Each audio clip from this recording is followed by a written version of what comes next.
2013 andamos trabajando en, en esto de, ¿cómo se llama? De la geología médica. Ahora, vamos a empezar con una frase así estilera para que vean ustedes cómo de repente este es un tema que nos ha interesado a los científicos desde hace bastante tiempo y cómo tenemos nosotros aquí un razonamiento, una idea de Hipócrates que nos dice básicamente, si quieres aprender sobre la salud de una población, estudia el aire que respiran, el agua que beben y los lugares donde viven. Entonces, ya sabemos nosotros, ya habíamos nosotros entendido que debíamos saber nosotros en dónde nos desarrollamos para poder entender cuáles vienen siendo las situaciones a las que nos encontramos.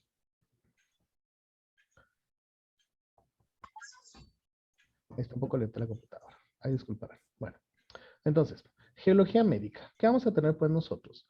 Vamos a tener nosotros que la geología médica, les digo, es una ciencia o es una rama de la geología más o menos reciente que se enfocan en los factores geológicos.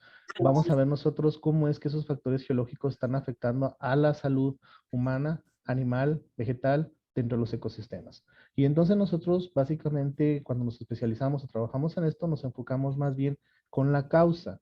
No estamos nosotros enfocados en el tratamiento y no estamos enfocados en la cura. Esa es harina de otra costal, esa es de otra área. Pero muchas veces los médicos se empezaron a dar cuenta de que a la hora de que hacían estadística y a la hora que trataban de estudiar por qué estaba ocurriendo esto, había ciertas coincidencias. Teníamos nosotros que podíamos encontrar o que podíamos nosotros ver que había ciertos factores geológicos o ciertos factores geográficos. Entonces, la investigación podemos nosotros decir que empieza seriamente para tratar de encontrar estas causas desde 1930 más o menos, pero luego se fue evolucionando debido a que empezaron a tener diferentes estudios de caso, diferentes necesidades, desde por ejemplo cómo era que la calidad del agua afectaba a las enfermedades, cómo era que de repente la geoquímica del suelo y el cáncer estaban un poquito correlacionados en lo que era la zona del mar Caspio, cómo de repente inclusive las enfermedades del corazón se podían correlacionar a la presencia de metales pesados. Y entonces, básicamente, encontramos nosotros que existían esos posibles causas o esas razones en común. Y entonces podemos nosotros decir cómo básicamente ha habido estudios detallados en los cuales se empezaron a estudiar sobre todo lo que eran los metales pesados y sobre todo cómo era que la presencia o el consumo de repente de esos elementos afectaban los organismos, pero podemos a nosotros decir desde una perspectiva, si ustedes quieren, mixta, ¿no? O sea, cómo de repente la carencia o el exceso podía afectar precisamente a esos organismos. Bueno, con respecto a los elementos químicos, porque de eso vamos a estar hablando aquí mucho en esta plática, ¿verdad? Aquí estamos viendo de nuevo se me fue la palabra, perdón, una tabla periódica donde aparecen todos los elementos químicos que están con diferentes colores para que nos demos una idea de cómo se manejan estos en el ambiente. Los elementos más abundantes son los que se encuentran con un color más o menos rosita, que vendría siendo el hidrógeno, carbono, nitrógeno, oxígeno. Dentro de los demás elementos están los que están en un color azul más fuerte, que se consideran como elementos mayores, son comunes, como el sodio, magnesio, potasio, calcio, fósforo, azufre y cloro. Los elementos traza, que ya son en cantidades más pequeñas, están en colores más bajitos, ¿verdad? Y de los que son esenciales para la salud humana, se encuentran lo que es flúor, silicio, vanadio, cromo, manganeso, fierro, cobalto, níquel, cobre, zinc, selenio, molibdeno y tuxteno. Todos esos los necesitamos, pero si nos falta o nos pasamos de dosis, nos hacen daño. Y los elementos que se saben que son tóxicos son los que están en rojo. O sea, no, pues nosotros no podemos consumir ni arsénico, ni cadmio, ni mercurio, plomo o radón.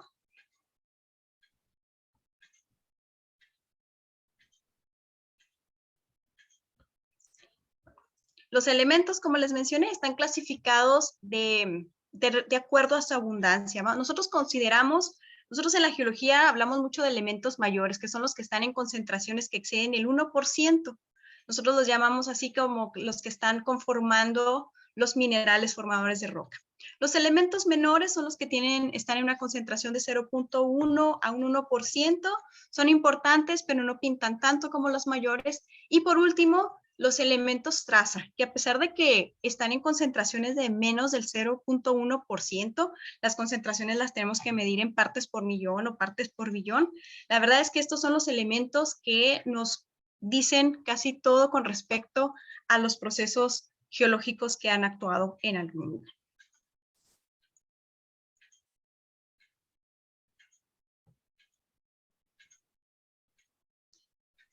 Bueno, ustedes pueden ver aquí en esta imagen, tenemos todo lo que puede estar pasando. Es bien sabido que nosotros, los seres humanos, la verdad es que siempre tomamos ventaja de todos los recursos naturales. ¿Y para qué? Pues sencillamente para satisfacer nuestras necesidades. No nos importa qué le pueda ocurrir al ambiente ni los impactos. ¿Por qué?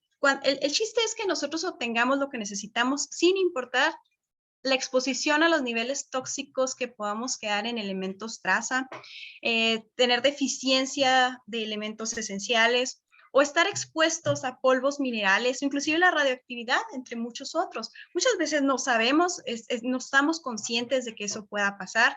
Hay ciertos procesos que ocurren de manera natural, que no todos tenemos conocimiento de ellos. Es más, ni siquiera lo vemos. Nosotros no podemos ver radiación, nosotros no podemos ver las partículas que están en el aire, en el suelo, no lo podemos ver. Pero bueno, el chiste es que, como pueden ver ustedes ahí en la figura, todos los tipos de procesos geológicos de cierta manera impactan en la salud humana.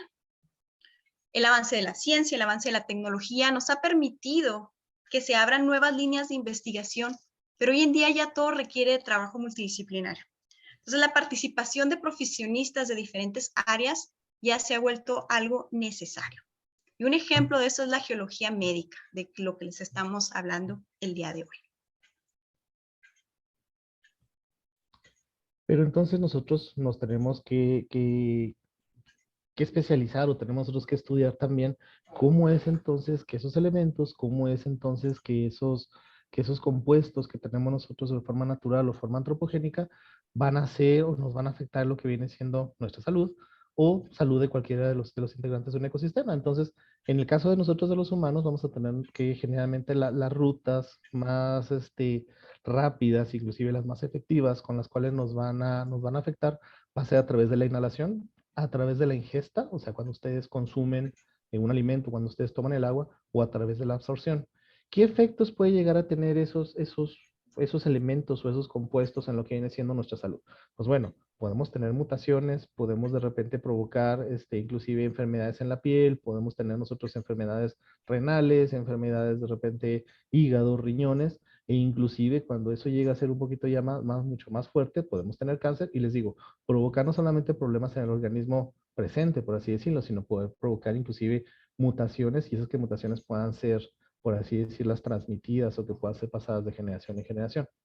Ahora, generalmente tenemos nosotros la idea, tenemos nosotros la forma de pensar que la mayor parte de los problemas o que la mayor parte en sí de las situaciones que son dañinas para los humanos o para el ecosistema tienen que ser de un origen antropogénico, o sea, tienen que ser causadas por la presencia de la industria, las actividades humanas. Y pues sí es cierto, vamos a tener nosotros que sí, generalmente cuando andamos nosotros ahí metiendo nuestras patotas, pues sí vamos a tener nosotros que provocamos muchos problemas.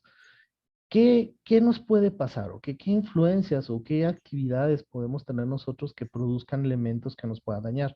Pues generalmente, y aquí viene un poquito ¿cómo se puede decir? El punto malo, la mala reputación, vamos a tener nosotros que la extracción minera puede ser de repente causa de muchos problemas. Obviamente, también tenemos nosotros que una de las mayores industrias que tiene mayor normatividad y que está más regulada viene siendo precisamente lo que viene siendo la mina y sobre todo la metalurgia. Aún así, a pesar de todo eso, tenemos problemas. Ahora, gran parte de esos problemas son problemas históricos, son problemas heredados, son problemas de la colonia, por ejemplo, aquí en México, ¿no? No son necesariamente problemas actuales, aunque vamos a ver nosotros que como la tecnología, al final de esta presentación, también nos ha afectado mucho. Entonces podemos tener nosotros problemas con los elementos, como dijo la doctora Espejel, desde antimonio, arsénico, cadmio, cromo, cobalto, plomo, mercurio, níquel, selenio. Básicamente todos los elementos metales que tienen ustedes ahí, algunos metaloides, Obviamente, si ustedes están en contacto, si ustedes consumen concentraciones muy altas de este elemento, pues obviamente que vamos a tener problemas. ¿Por qué? Porque son necesarios a un nivel muy pequeño, pero al momento en que ustedes empiezan a abusar de esto, vamos a tener problemas. Y entonces, ¿qué problemas vamos a tener? Pues bueno, generalmente esos problemas se van a representar o se van a sentir de una forma de una enfermedad o un problema de la salud. Y entonces, por eso les pongo aquí esta diapositiva, ¿no? Vamos a platicar de los tipos malos, vamos a platicar de repente de los villanos de esta historia, ¿no?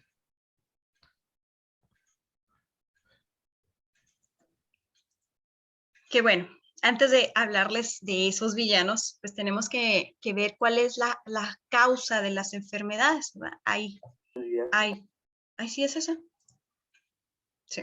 Las causas de las enfermedades, pues, pueden ser de tres maneras. Puede ser genética, ¿verdad? Que ya viene desde todos nuestros familiares.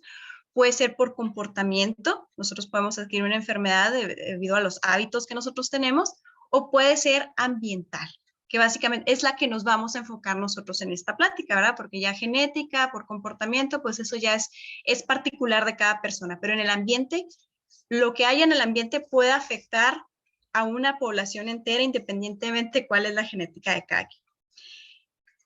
Si nos ponemos a ver las cosas como son, una enfermedad, al final de cuentas, representa el desequilibrio que hay entre los elementos químicos y el cuerpo o su ambiente. Nosotros cada día comemos, bebemos, respiramos minerales, elementos químicos, sin preocuparnos de lo que le pueda ocurrir a nuestro cuerpo, porque generalmente los necesitamos, nos hace sentir bien y no nos causan malestar. La mayoría de los casos son benéficos, porque nos están proporcionando estos nutrientes, pero en otros casos, pues nos causan daño. Entonces, ahora sí, vamos a ver ejemplos. Ejemplos, si quieren desde un punto de vista, primero en general y luego en particular, en donde tienen ustedes ahí, por ejemplo, en esa gráfica, dos elementos, por así decirlo, la línea azul y lo que viene siendo la línea púrpura.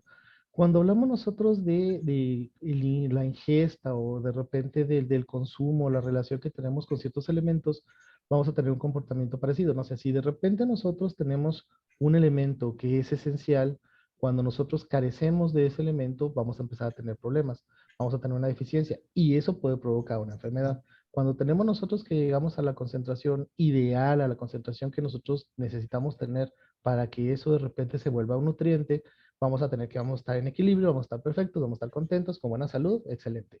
Cuando nosotros incrementamos ya lo que viene siendo el consumo de ese elemento, aunque sea necesario, vamos a tener nosotros que vamos a llegar a empezar a manifestar cierto envenenamiento, vamos a empezar nosotros el organismo va a empezar a mostrar o a tratar liberar precisamente esa toxina y vamos a tener nosotros que si ese caso sigue, podemos llegar a tener nosotros una enfermedad muy grave e inclusive hasta la muerte. Lo mismo ocurre cuando tenemos nosotros un elemento que no es esencial. Si de repente ustedes tienen una concentración pequeña, no hay ningún problema, no pasa nada. Si ustedes de repente empiezan a tener una concentración normal, por así decirlo, dentro del nivel de referencia, no ocurre nada. Pero cuando ustedes cuando ustedes observan que de repente las concentraciones se incrementan, otra vez tenemos problemas, ¿eh? Y esas enfermedades, les digo, puede ser desde una causa de envenenamiento, puede ser una intoxicación, puede ser de repente una manifestación en la piel, puede ser de repente una manifestación en los ojos, o una manifestación, no sé, en todas las partes de nuestro cuerpo, ¿sí? Entonces, aquí es donde nosotros ya de repente empezamos a ver y ya los médicos se empiezan a preocupar, a decir, ah, caray, ¿qué es lo que está pasando? ¿Sí? Y entonces, por decirles algunos ejemplos, ¿no? Como decía la doctora Espejel, pues de repente, al momento en que tenemos los elementos, podemos decir, bueno, cuando tenemos una deficiencia, por ejemplo, si hablamos a lo mejor de algún problema, podemos tener, ah, ¿sabes qué? Tienes anemia, o se puede manifestar algún tipo de enfermedad, o podemos tener de repente un mal funcionamiento en algunos de los órganos, o inclusive órganos básicos o inclusive los órganos reproductivos, como ustedes lo pueden ver aquí en esta tabla, ¿no? En el momento en que la concentración migra, vamos a tener entonces que esto se convierta en un nutriente, estamos perfectos, tenemos no hay problemas de repente de salud, inclusive a lo mejor los médicos pueden llegar de repente a recetarnos que consumamos medicamentos que tienen esos elementos para poder mejorar nuestra salud. Pero si ya llegamos a los niveles de toxicidad, otra vez empezamos a tener ciertas enfermedades que son características y que generalmente se van a manifestar, por así decirlo, en los organismos que primero pues se encargan o que están en contacto o que tratan, por así decirlo, de asimilar esos elementos, ¿no? Entonces vamos a tener nosotros que de repente si está en contacto con la piel, vamos a tener lesiones o enfermedades cutáneas. Si tenemos de repente nosotros que ya es consumo, vamos a tener nosotros su ingesta, vamos a tener que de repente los riñones, el hígado, el sistema digestivo lo va a empezar a manifestar. Y ya cuando de repente tenemos nosotros ya envenenamiento, vamos a tener enfermedades características o enfermedades típicas que ya han sido diagnosticadas y que ya se saben que es debido al exceso de estos elementos. Entonces podemos tener de repente, no sé, enfermedades típicas, por ejemplo, de repente, no sé, si tienes selenio, el ejemplo típico de un envenenamiento es cuando de repente tienen ustedes, es parecido a las vacas locas, ¿no? De repente empiezan a tener ustedes que las vacas empiezan a perder la vista y empiezan a tambalearse, empiezan de repente a caerse, ¿no? Entonces, dije, ¿qué es lo que está pasando? Hicieron las autopsias y detectaron ellos que tenían excesos de selenio.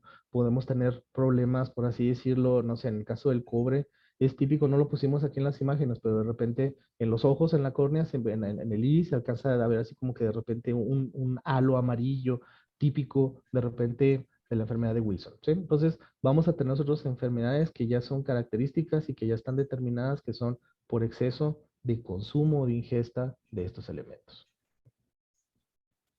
Bien, bueno, pues ahora sí ya vamos a comenzar con lo que vienen siendo los ejemplos de enfermedades causadas por agentes que se encuentran en el ambiente.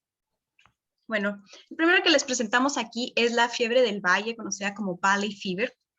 Esta es una enfermedad, bueno, técnicamente se conoce como coccidioidomicosis. Es causada por la inhalación de un hongo que hagan de cuenta que es como la levadura, como el moho, que vive en el suelo. Las pequeñas esporas de este hongo se levantan con los vientos, así como los que acabamos de tener, ¿verdad? Y son inhaladas por las personas y se alojan en los pulmones donde comienza la infección. En realidad esta no es una enfermedad muy contagiosa de persona a persona, solamente aparece cuando se está expuesto al ambiente que contiene el hongo. Y el cuerpo pues ya poco a poco va desarrollando la inmunidad. Ahí estamos viendo en el mapita las zonas endémicas de esta enfermedad. El norte de México no está exento, nosotros estamos ahí en la zona, digamos, de que más o menos incidencia, pero donde más se presenta es en el área de Arizona y en el área de California. ¿Y por qué se da esto? Bueno, en la siguiente diapositiva van a poder ustedes ver cómo se manifiesta, ¿verdad? Y no nada más a los humanos afecta, sino también inclusive a las mascotas. Ustedes pueden ver ahí el perrito cómo está sufriendo esta misma enfermedad. En el mapa que estamos viendo ahí están los estados de la República y muestra la tasa de esta enfermedad por cada 100,000 habitantes. Bueno, nosotros estamos acá en el norte, estamos en Chihuahua y pues andamos pues altos, ¿no? Estamos cerca, estamos en un lugar donde el suelo contiene pues estos, ¿cómo se dice? Estos hongos. Estados Unidos reporta alrededor de 75,000 nuevos casos anualmente de esta enfermedad y pues en México pues no se queda atrás. Pero bueno, algo importante aquí es geológicamente, aparte de los vientos, ¿qué es lo que puede hacer que de repente vengan oleadas de esta enfermedad? Bueno, pues el principal proceso geológico que provoca que muchas personas empiecen a contagiarse de esta fiebre del valle son los terremotos. Y todos se dieron cuenta a partir del sismo de Northridge que ocurrió el 17 de enero de 1994 en el área de Los Ángeles, California. El puro terremoto mató a 71 personas, dejó pérdidas de más de 42,000 millones de dólares, pero esos son los efectos del terremoto. Posteriores a estos, se vino una incidencia altísima del Valley Fever. ¿Por qué? Porque el sismo, pues como lo dice, ¿no? Sacudió la tierra, se aflojó el suelo y lo vienen los vientos, los levanta, entonces todas las personas, no todas, ¿verdad? Pero bastantes personas, ahí ustedes pueden ver en la gráfica cómo, dónde ocurre el sismo, en qué fecha, y estamos hablando de que un mes y se dio el pico de la que las personas estuvieron contagiándose de esta enfermedad. Otro proceso geológico del cual pues yo tengo más experiencia son las erupciones volcánicas, ¿verdad? Estas al igual que los terremotos, pues son muy espectaculares, pero pues también traen consecuencias y no nada más a las personas que estén cerca del volcán. Aquí ustedes en la diapositiva están viendo algunas fotografías de la erupción del monte Pinatubo que tuvo lugar el 15 de junio de 1991. La pura erupción causó la muerte de 900 personas, porque pues si se fijan fue muy grande, la imagen donde está el automóvil ese de color azul, pues eso que viene de atrás es una nube de ceniza y gases muy calientes que se llama flujo piroclástico, que pues desafortunadamente la alcanzó porque esas viajan a más de 300 kilómetros por hora. Pero lanzaron estas columnas de ceniza que llegaron hasta la estratosfera y la ceniza quedó suspendida en la atmósfera por 3 semanas. Este tipo de erupciones impactan gravemente en la salud. Y luego todavía el monte Pinatubo, que está en las Filipinas, está cerca del Ecuador. ¿Y eso qué quiere decir, no? Bueno, cuando un volcán hace erupción y alcanza sus cenizas alcanzan hasta la estratosfera, los vientos, ¿verdad? Como se mueven, lo van distribuyendo por todo el hemisferio. Si hace erupción en el hemisferio norte, nada más el hemisferio norte va a tener esas cenizas, pero los que están en el Ecuador o cerca del Ecuador, las cenizas se dispersan hacia ambos hemisferios, entonces los vientos lo distribuyen globalmente. ¿Qué fue lo que lanzó? Nada más para que se den una idea. En junio de 1971, que hizo erupción el monte Pinatubo, después de 600 años de inactividad, en tan solo 2 días, expulsó 10,000 millones de toneladas de magma, o lava ya, ¿no? 20 millones de toneladas de SO2 en forma de aerosoles. Estos aerosoles quedan suspendidos en la atmósfera y cuando vienen los rayos del sol, los refleja, causando algo así como un tipo de efecto invernadero, por lo tanto, impactó el clima por más de 3 años, bajando las temperaturas globales. 800,000 toneladas de zinc, 600,000 toneladas de cobre, 550,000 toneladas de cromo, 100,000 toneladas de plomo, 1,000 toneladas de cadmio, 10,000 toneladas de arsénico, 800 toneladas de mercurio y 30,000 toneladas de níquel. Imagínense todo lo que esto puede provocar. Y como les dije, más estando cerca del Ecuador, que los distribuyó para ambos hemisferios. Yo solo como dato les comento que en cualquier momento están haciendo erupción alrededor de 60 volcanes en la Tierra y 3,000 volcanes submarinos. Entonces, activamente están expulsando todo este tipo de materiales. Estos son datos del 91, digamos que ya ha pasado mucho, sí tuvieron tiempo para medirlos, ahora hay que esperar los resultados que produjo, por ejemplo, la erupción del volcán Tonga, que acaba de ocurrir hace unas cuantas semanas, que fue de las más espectaculares y más estruendosas después del Krakatoa en 1883. Otro ejemplo fue, ya hace rato, fue en el siglo XVIII, ¿verdad? El volcán Laki en Islandia. Hizo erupción por 8 meses, del junio de 1783 a febrero de 1784. Expulsó 14 kilómetros cúbicos de lava, y tefra, que pues hagan de cuenta que es la ceniza, y viajó desde Islandia hasta Siria. Este es un volcán que está en el hemisferio norte, nada más afectó al norte. Nada más para que se den una idea, esa erupción en Islandia murieron 10,000 personas que representaban en ese momento el 20% de la población. Casi todo el ganado se murió porque comió pastizales que se contaminaron por flúor que fue expulsado por el volcán. Obviamente las siembras se echaron a perder porque hubo mucha lluvia ácida. Y en Islandia, 1/4 de la población no murió así nada más porque les pegó la lava o algo, sino que murió de inanición. 80 toneladas métricas de aerosoles de ácido sulfúrico fueron expulsadas. Se calcula que fueron 4 veces más que las que expulsó el volcán El Chichón, aquí en México en los 80s. Obviamente esto impactó el clima, produciendo en el hemisferio norte nevadas en pleno julio y agosto.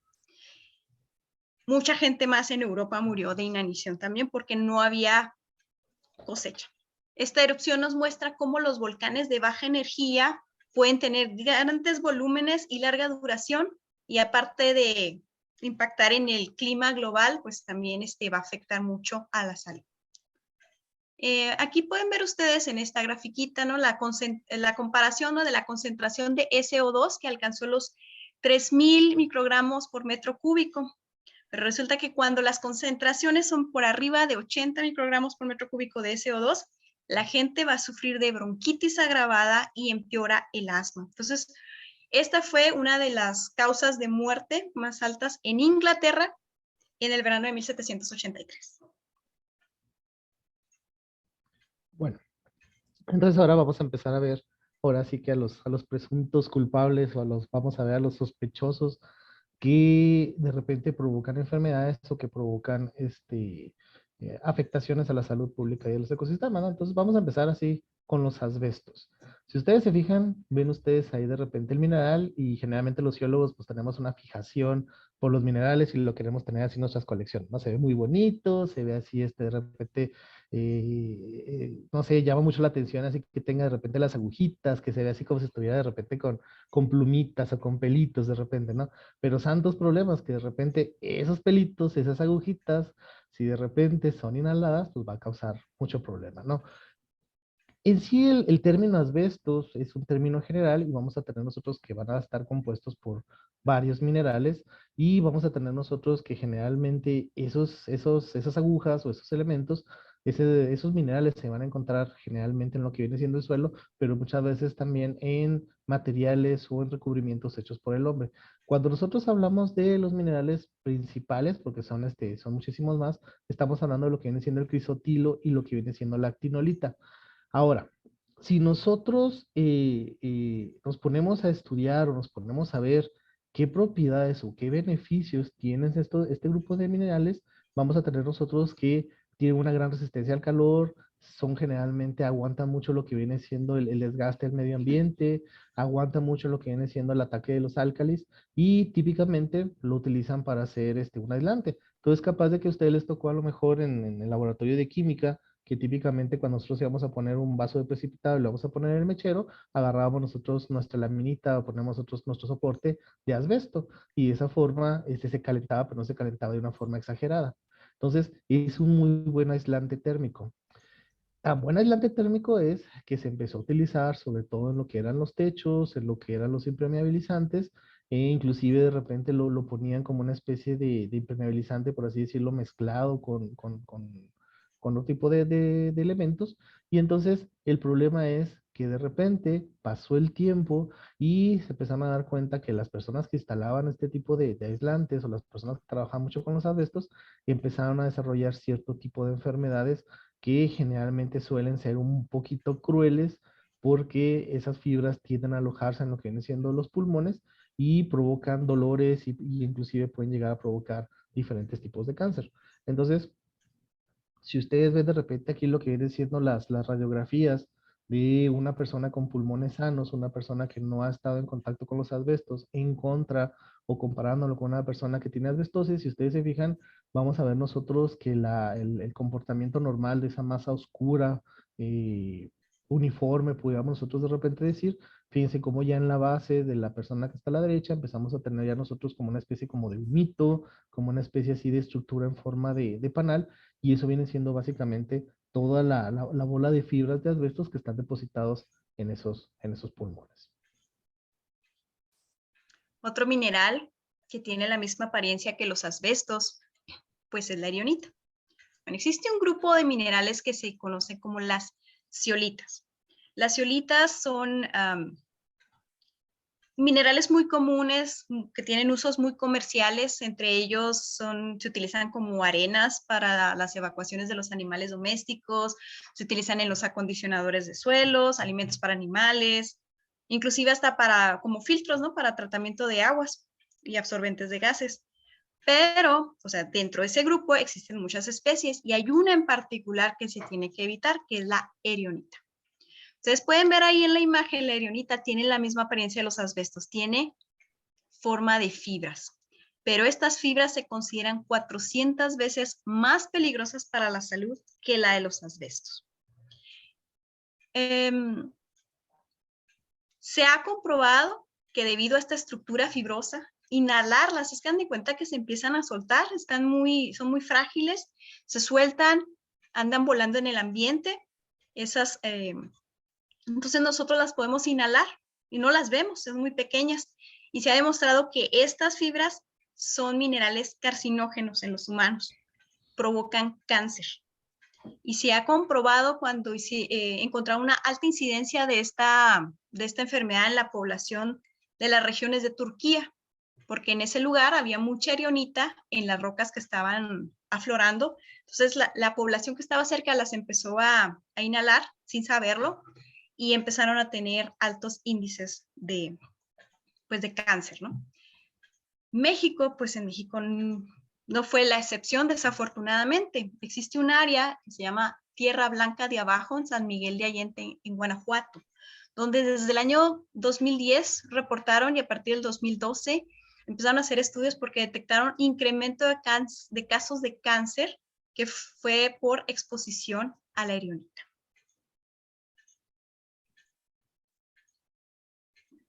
El aire. Entonces, estamos hablando ahorita que se pueden inhalar fibras de asbestos, fibras de erionita, pero bueno, es lo único que hay en el aire. Sabemos que la contaminación por el aire, por el smog y todo eso es una de las causas principales de muerte en China, por ejemplo.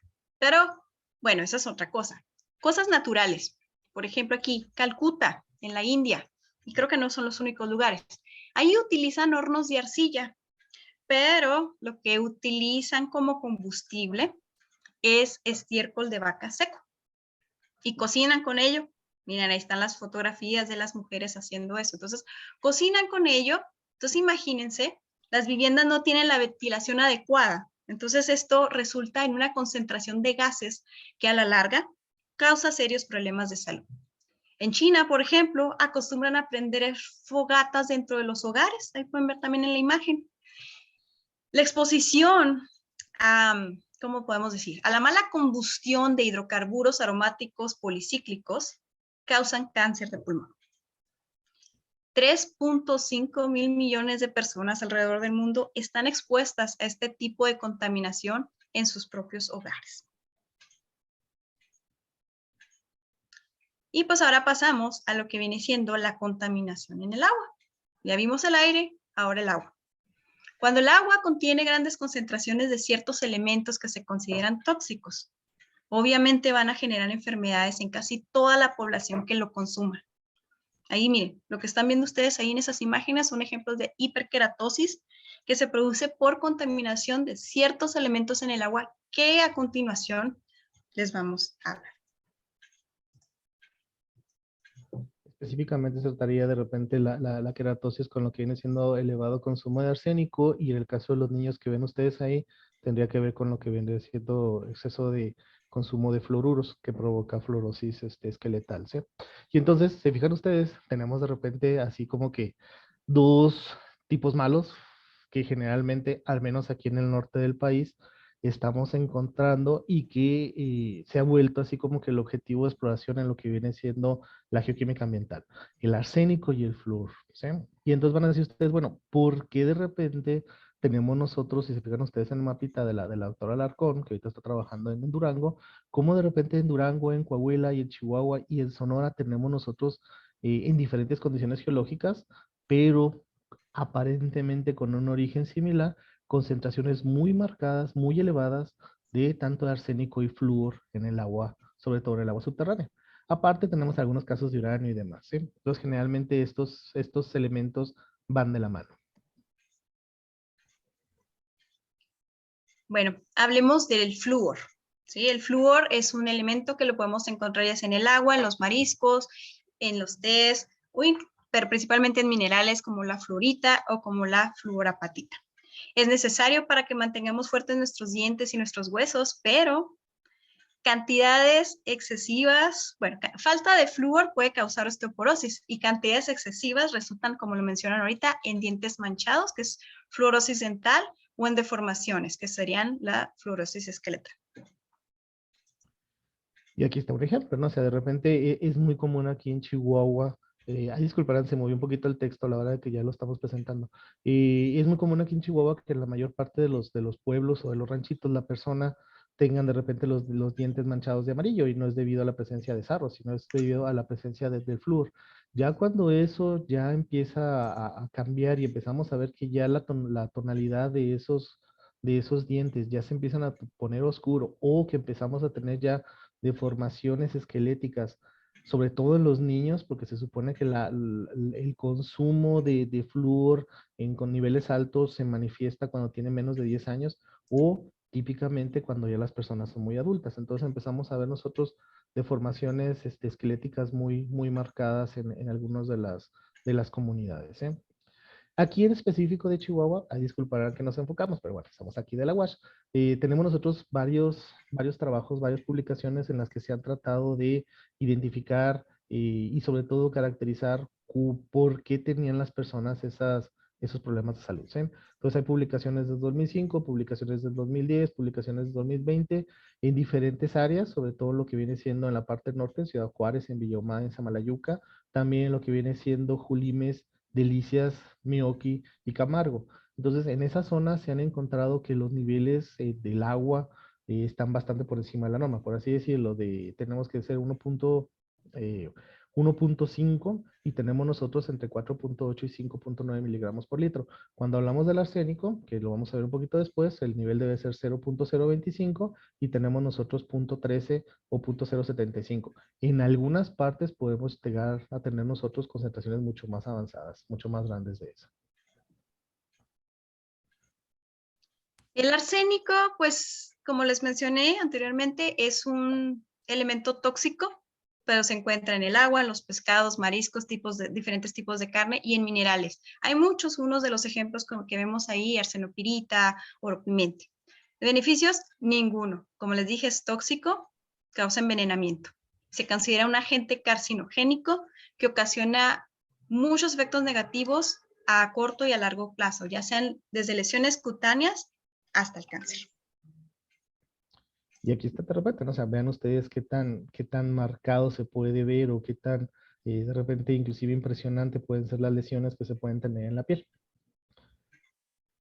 En el caso de Chihuahua, también se han encontrado, sobre todo en lo que viene siendo la parte central del estado, concentraciones, les digo, de pozos de hasta de 7, 11, y a mí me tocó ver de repente reportes, se podría decir confidenciales, de repente hasta de 15 miligramos por litro. O sea, 15 miligramos por litro cuando el nivel debe ser 0.025. Estamos hablando de cuarto órdenes de magnitud, ¿sí? Entonces, el problema es un problema muy fuerte, es un problema muy grande. Lo que generalmente se hace aquí, ¿cómo se llama? Para la administración del agua, si el nivel está muy alto, se cierran los pozos. Se supone que ya con eso ahora sí que muerto el niño se tapa el pozo, pero muchas veces lo que se hace también es que se diluye. Entonces, si de repente se administra el agua de tal forma que se puede inyectar a lo que viene siendo la línea y entonces a la hora de diluirlo, nosotros hacemos que esté dentro de las normas, pues entonces se puede distribuir. Bueno, ya nos queda poquito tiempo, nos vamos a ir rápido, pero por eso, cuando pensamos que ya estábamos seguros y ya que conocíamos a todos nuestros enemigos y rivales, véngale, salen los contaminantes emergentes. Y es lo que comentamos al principio, ¿no? O sea, cómo de repente ya no, a lo mejor no estamos tan enfocados en los metales pesados, o cómo de repente ya estamos viendo nosotros como producto de nuestras actividades, como producto inclusive de los tratamientos de ciertas enfermedades, todas las vitaminas, los medicamentos, las drogas legales e ilegales que muchas veces van a dar al drenaje y eventualmente van a dar lo que vienen siendo los cuerpos de agua y entonces empezamos a tener nosotros ciertos problemas, porque nuestras plantas de tratamiento de agua no están diseñados para poder quitar esos contaminantes, o no estamos nosotros, inclusive de repente muchas veces la normatividad ni siquiera los toma en cuenta a la gran parte de eso. Y otro problema muy grande, ¿no? Que de repente nosotros como ingenieros estamos viendo la aplicación de la nanotecnología, las nanomateriales, para hacer de repente los metales más duraderos y demás. Ojo, estamos observando también ya que hay concentraciones elevadas de nanomateriales en nuestra agua y en nuestro aire. Y entonces, ya cuando nosotros nos sentíamos medio tranquilones, ya cuando estábamos empezando a estudiar algo, nos damos cuenta de que surgen más enemigos y pues que esta historia aún se está escribiendo. Y entonces, ¿qué vamos a tener nosotros, no? Nosotros generalmente como geólogos hay un chiste local, espero que sí de repente les cause risa, a lo mejor y no. Espero que los geólogos no se me ofendan, pero decimos que los geólogos y los médicos tenemos así como que una tasa de éxito más o menos parecida, ¿no? Médicos, hombres de suerte, los éxitos brillan al sol y los errores los cubre la tierra, porque a 3 metros bajo tierra. Y entonces está el comentario, ¿no? Y los geólogos, apa, también. De repente nos equivocamos, lo enterramos, no lo vemos y entonces no pasó nada.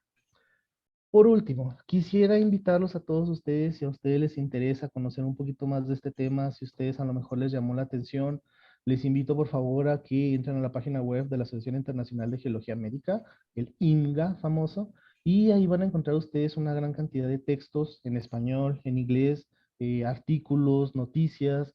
En el año próximo vamos a tener aquí nosotros en Monterrey lo que viene siendo la sede del Congreso Internacional de Geología Médica. Va a ser organizado aquí por el capítulo mexicano. Y entonces, les digo, hay mucho que hacer, hay mucho que trabajar, pero sobre todo hay mucho que investigar. Muchas gracias a todos. Espero que les haya gustado. ¿Alguna duda o pregunta? Muchas gracias, doctores. Sí hay preguntas aquí en el chat, entonces vamos a verlas. Ahí, nomás déjenme ver cuál está el primero. Sí, dice, ¿qué tan cierto es que los microplásticos influyen en la baja testosterona del humano? Esto puede afectar el rendimiento de un atleta dependiendo de dónde resida. Es precisamente lo que estamos platicando al último, ¿no? O sea, cómo de repente esa nanotecnología, cómo de repente esos nanocontaminantes puede llegar a afectar. Desconozco en sí el tema, la verdad, no estamos tan especializados todavía aquí nosotros, pero lo más probable es que a lo mejor sí llegue a causar algún daño, sobre todo porque a lo mejor no, todavía el organismo no está preparado para deshacerse de ese tipo de material. Sí, o sea, no, el organismo a lo mejor no sabe asimilar. Muy bien. Dice Karina Palma, ¿se puede volver a habitar un lugar donde hubo erupción y después de cuánto tiempo? Sí se puede. De hecho, los lugares que cuando ya pasa una erupción, se consideran los terrenos o las tierras más fértiles que puede haber, o sea, ahí donde ya cuando empieza a crecer la vegetación, muchos asentamientos se empiezan a acercar porque ahí pueden crecer las cosechas súper bien porque los suelos están muy fértiles. ¿Cuánto tiempo después de la erupción? Bueno, pues todo depende del tipo de roca, ¿verdad? Porque los volcanes tienen diferentes lavas, hay 4 tipos de magmas, entonces dependiendo de cada una de ellas y dependiendo también del clima de la región, es un clima templado, es un clima árido, si es un clima árido, pues no hay mucho, ¿verdad? Mucho tiempo después. Pero también tienen que considerarse que la actividad del volcán, ¿no? O sea, hizo erupción muy grande, pues va a volver a hacer erupción. De hecho, acuérdense también de la película Fantasía. No sé que ahí la doctora Espejel sabrá cuál es la canción, ¿verdad? Pero precisamente El pájaro Fantasía. de fuego de Stravinsky. Exactamente, ¿verdad?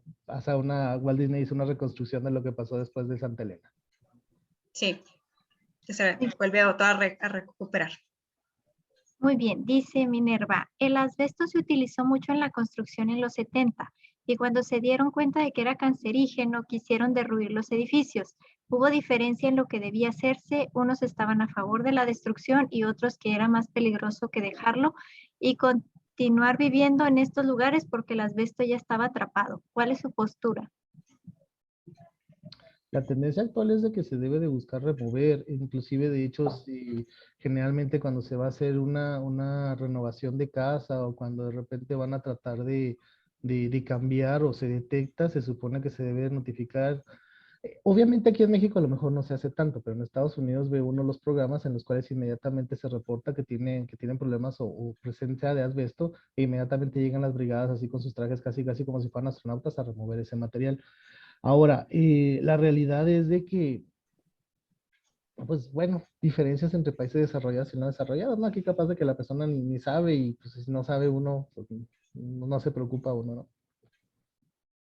Pues estaríamos a favor de que los quitaran, pero si son edificios muy grandes, de derribarlos implicaría que se liberaran muchísimas partículas de los asbestos. Dice Andrés, los minerales de asbestos usualmente están unidos algunas veces con el mineral del talco. Esas industrias cuidan mucho ese aspecto de no tener minerales de asbestos. Usualmente se utiliza difracción de rayos X para estudiarlos o con más detalle, microscópica electrónica de barrido o transmisión. Se necesitan todos esos estudios efectivamente, ¿verdad? Porque pues son minerales muy pequeños y si están mezclados con el talco, que es uno que sí se busca, pues tienen que detectarlos y esos, como menciona, pues esos serían la instrumentación adecuada para encontrarlos. Recuerden que gran parte de los problemas son heredados. Estamos hablando de repente de materiales o construcciones ya muy antiguas en las cuales obviamente no se había hecho esa caracterización. No se sabía la toxicidad entonces.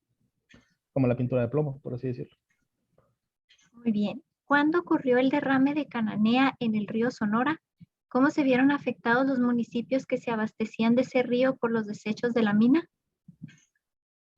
¿Cómo se vieron afectados? Pues deben haber tenido una afectación bastante grande.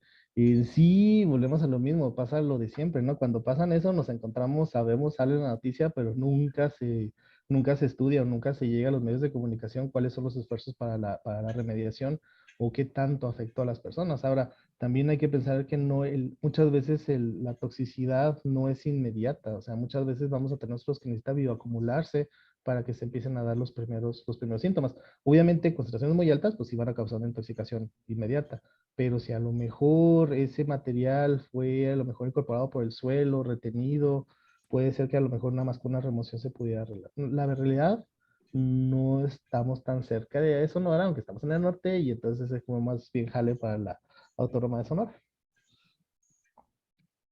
Aquí en un comentario les dicen, el flúor afecta gran parte de la zona del Bajío, parte de la cuenca del río Laja, la zona de Dolores, San Luis de la Paz, San Diego de la Unión, etc. Se han comenzado a implementar programas para que los habitantes aprendan sobre la captación de agua de lluvia y elaboración de filtros de carbón.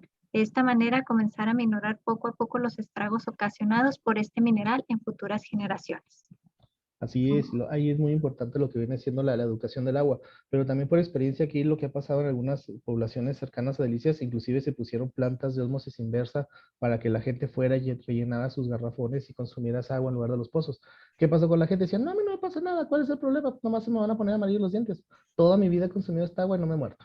Entonces, muchas veces la falta de un programa de educación o la falta de repente de que la gente sepa cuáles son los riesgos. Ahora, acuérdense una cosa muy importante con el flúor. El problema es generalmente con los niños chicos. Ya las personas adultas ya generalmente no manifiestan esos problemas. Entonces, aquí el chiste es decir, ¿sabes qué? Mira, no, es muy importante tu opinión, pero piensa en tus hijos o piensa en tus nietos. Eso vendría siendo a lo mejor más importante. Y luego dice aquí, las erupciones cerca del Ecuador distribuyen los residuos a ambos hemisferios, pero siendo estos más dispersos, por eso a menor densidad no hay menor impacto. Sí, sí, a menor densidad es menor impacto, pero cuando ya vemos los números crudos, como como se los presentamos del Pinatubo, son cantidades muy grandes. Sí, efectivamente, ya cerca de los polos ya llega mucho menos cantidad de la que está cerca del volcán. Las zonas más afectadas siempre van a ser las que están cerca del volcán que fue el que las lanzó. Ustedes también les mencionamos que, por ejemplo, en el Laki, en Islandia, cuando hizo erupción, se murió el ganado porque los pastizales, o sea, les cayó la ceniza que traía mucho flúor y se la comieron y pues se murieron. Sí, efectivamente, entre más lejos, menos llega. Ok. Dice Brisa, existen algunas marcas de productos naturistas que venden la zeolita como un auxiliar para la desintoxicación del organismo. ¿Qué tan recomendable es su consumo? Ay, Dios, a ver si nos peleamos con personas de aquí del Aguas, pero bueno, se está estudiando, se está viendo, o sea, se sabe desde siempre que la zeolita atrapa los elementos pesados, por así decirlo, y puede causar eso. Y desgraciadamente el problema es de que al momento que pasa eso ocurre también un intercambio iónico, y entonces puede ser que a lo mejor agarre el plomo del arsénico, pero de repente suelta otras cosas, y muchas veces eso otro, el sodio, el potasio, el aluminio, de repente también tiene sus bemoles, por así decirlo, ¿sí? Y volvemos a lo mismo, el chiste es la dosis. Si la concentración, si la cantidad, la dosis que ustedes están consumiendo es pequeña, puede que no cause muchos problemas. Si ustedes de repente recaen en el exceso, podemos tener problemas. Aquí en Chihuahua se ha hecho mucho, sobre todo para ganado, precisamente para eso, ¿no? O sea, tratar de que de repente, eh, precisamente evitar los problemas de fluido arsénico consumiendo la zeolita.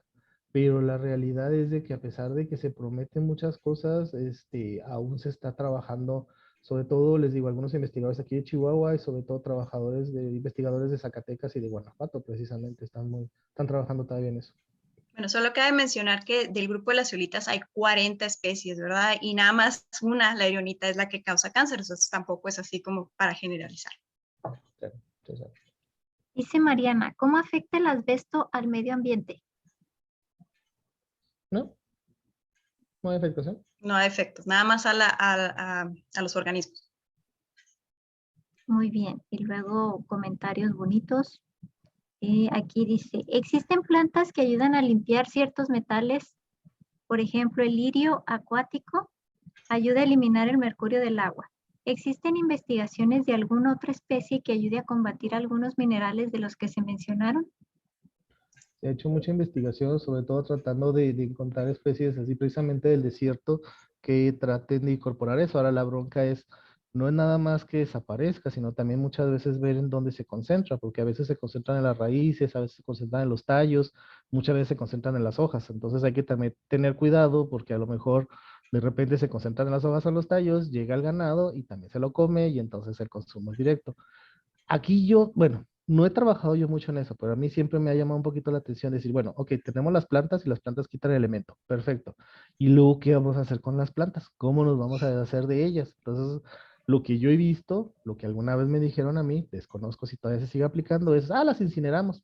Entonces, liberamos todo eso a la atmósfera, o las hacemos cenizas y otra vez van a dar al suelo. Entonces, no sé, desconozco si a lo mejor vitrificándolas, si a lo mejor dan un tratamiento, desconozco sinceramente, pero sí se ha hecho mucha investigación tratando de utilizar especies nativas para tratar de eliminar eso. Y eso ya es otra rama también como geología médica que se llama geobiología. Ujú. Dice Steffi, en el caso particular de Ábalos, ¿hay medidas que se estén tomando para la población que reside cerca de ese complejo y hasta qué distancia aproximada afecta la presencia de un mineral tóxico?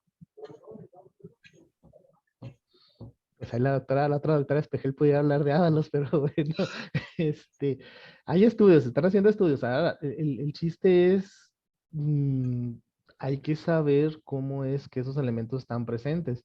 Muchas veces a la hora que ya esos están vitrificados o que esos han sido, eh, ¿cómo se puede decir? Procesados, muchas veces son un poquito más resistentes al intemperismo. Entonces no están, por así decirlo, inmóviles, no son tan activos, pero sí es un área que debe de ser estudiada y se supone que ya se han hecho muchas investigaciones por parte del CIMAD, de la UASH y del gobierno del estado. Una respuesta no les sabré decir. Muy bien. Y luego aquí tenemos que, ay Dios, se me pierden. Aquí está. Yo vivo en la zona de la cordillera de Meoqui, dice Eberto, y casi todos consumimos agua de las plantas de ósmosis inversa, pero he detectado que el sabor del agua es distinto en cada planta. ¿A qué se deberá? Si se supone que todas tienen el mismo mecanismo. Pero no todas van a ser el mismo tipo de agua, vas a tener tus diferentes minerales y también habría que ver, y no es por ser gacho, pero también ver el mantenimiento que se le están dando a esas plantitas. Puede ser que a lo mejor se les dé mantenimiento en diferentes temporadas, me imagino que se tandea, entonces pudiera ser que a lo mejor en algunas esté funcionando al 100% y en otras está funcionando al 80%.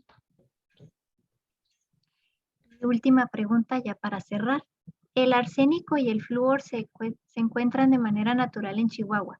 ¿Se podría que conforme a los años los pobladores puedan crear cierta resistencia a estos minerales o adaptarlo a nuestro organismo?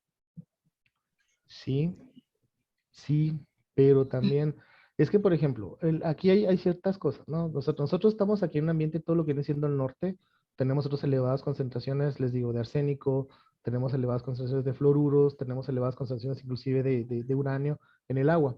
Entonces, aquí el problema es muchas veces inclusive hasta de normatividad, ¿no? Dicen el gobierno de la República, la norma debe ser 0.025, ok, es 0.025, pero muchas veces la concentración natural aquí en nosotros en el estado es mayor que esa. Entonces, ¿qué vamos a decir? ¿Toda el agua está contaminada? Entonces, de repente hay problemas, por así decirlo, administrativos, problemas legislativos, pero también muchas veces es cierto, el hecho de estar en contacto propicia cierta resistencia, pero no es cierta resistencia, sino más bien el cuerpo se está acostumbrando y está a lo mejor incrementando un poquito el nivel de confort, por así decirlo. Pero si se hacen los estudios, de todas maneras va a salir. Ahora, también hay una cosa muy importante. Da la casualidad, misteriosamente, no sabemos si está correlacionada, don Octavio Hinojosa diría que sí, que tenemos, que aquí en Chihuahua tenemos la más alta incidencia de cáncer en todo el país. Entonces pudiera ser que a lo mejor eso es debido precisamente a el contacto con estas sustancias. ¿O no? Pudiera ser, habrá que ver. Todo depende de cada organismo, ¿verdad? O sea, todos somos diferentes, todos somos iguales, pero a la vez todos somos diferentes y a unos les afecta más que a otros. Ahora con esta pandemia nos estamos dando cuenta de ello. Pero bueno, pues tenemos que aprender a vivir con lo que con nuestro entorno, ¿verdad? Porque pues nosotros somos de aquí y pues aquí tengo que vivir. Ustedes son de otro lado y pues ahora tienen que ustedes ver qué es lo que tienen en su ambiente. Hay lugares que no tienen nada, ¿verdad? Afortunadamente, pero bueno, la verdad es que sí, en todos lados existe algo que nos puede afectar o que nos puede ayudar. Esperamos que les haya gustado esta plática, que les llame la atención. Como dijimos al principio, nosotros vemos la causa, no la cura, ¿verdad? Pero ese es el chiste, ¿no? Encontrar qué es lo que está provocando que las personas se estén enfermando de algo en particular. Muchas gracias a todos. Trabajamos como gracias. Sherlock Holmes. Muchas gracias. Tienen muchos comentarios muy felicitándolos y todo muy bueno. Eso es bueno. Entonces sigan así. Hay gente que está interesada en trabajar con ustedes. Entonces les vamos a pedir a todos, por favor, que prendan su cámara. Móyale, 2,000 pesos. Ok, nos va a dar 2,000 pesos, Minerva. Gracias. Entonces, prendan su cámara para tomar la foto, por favor. Ya se ganaron 2,000 pesos de parte de mí. ¿Qué tal, Ok, ¿listos? Que todo el mundo encienda su cámara, please. Sí, sonrían todos, ¿sí? ¿Qué le hace que caray. no tengan ganas? ¿Le estás tomando tú, hija? Sí. Ok, vale. Ok, ¿listos? Muchas gracias a todos, ¿eh? Gracias a todos los que estuvieron presentes, que participaron. Esperamos que les haya gustado y pues nuestros alumnos, obviamente, si siguen teniendo más dudas, pues nos agarren en clases, ¿verdad? Ahí nos preguntan más. Totalmente de acuerdo. Les agradecemos a todos su asistencia. Gracias por sus comentarios, sus preguntas. Esperando que en próximas oportunidades tengamos pues más temas para que ustedes sigan aprendiendo todos los días y nosotros también. Y pues por este día ya nos despedimos y seguimos en comunicación. Gracias y que pasen muy buenas tardes. Gracias. Gracias por todo. Muchas gracias. Igualmente. Bye.